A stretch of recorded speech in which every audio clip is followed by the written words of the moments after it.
Going on LDBC post-fight to Chris Arreola and Deontay Wilder. Well, Deontay Wilder pretty much successfully defends his title against Chris Arreola. There are a couple things I will sit here and say. A couple things that alarm me about Deontay Wilder. He's still leaning in. He did some fantastic things, and then he did some things where he made the fight a lot more difficult than it had to be. The leaning in situation is something that Deontay needs to clean up. I'm going to be a starch advocate of it.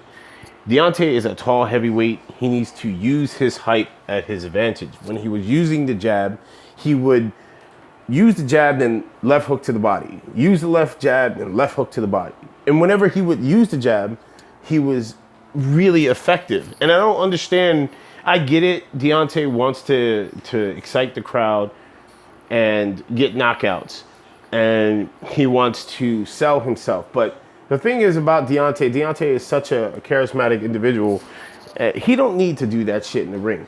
He made it a lot more difficult than it had to be. Had it been a more in shape heavyweight with a little bit more skill, and I've been on the record saying Chris Arreola, the only thing Chris Arreola was lacking was dedication in the motherfucking kitchen when it comes to the ceiling of where he could reach in the heights of the heavyweight division.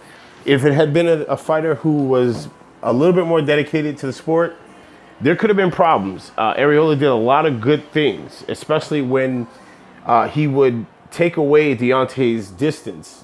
Because the thing is that Deontay smothers a lot of his offense. Like, I'm just like, take a step back, use your jab, and let the little man run into a shot. And Deontay wasn't doing that. I mean, again, I get it. It's Chris Arreola.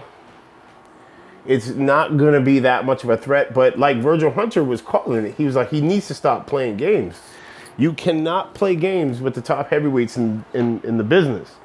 So congratulations to the Bronze Bomb Squad. My dude, he did his thing. And, that Bama boy, man, he does not play. He outlanded Chris Arreola. I think it was like 40-something% to 20-something%. And punches landed throughout the fight. Chris Arreola, big props to Chris Arreola. Listen, man, I pick and I play a lot of games when it comes to Arreola because, I trash the dude and it's mostly because of what, I feel Chris could have been in the heavyweight division. If it had not been for that unfortunate night where he was crying like a baby. But the dude is a real stand-up guy. He did the best he could on the notice he had. I just, I want to see a little bit more from Deontay Wilder, man. I'm glad they also cleared up that little situation with Deontay's arm.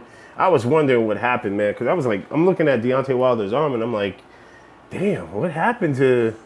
It looks like he either got severely burned or whatever. I was like, what? And they said dude was working on his house or some shit like that. And shit happened. So, yeah, they're about to do the post-fight. This your boy Quest, LDBC. Peace.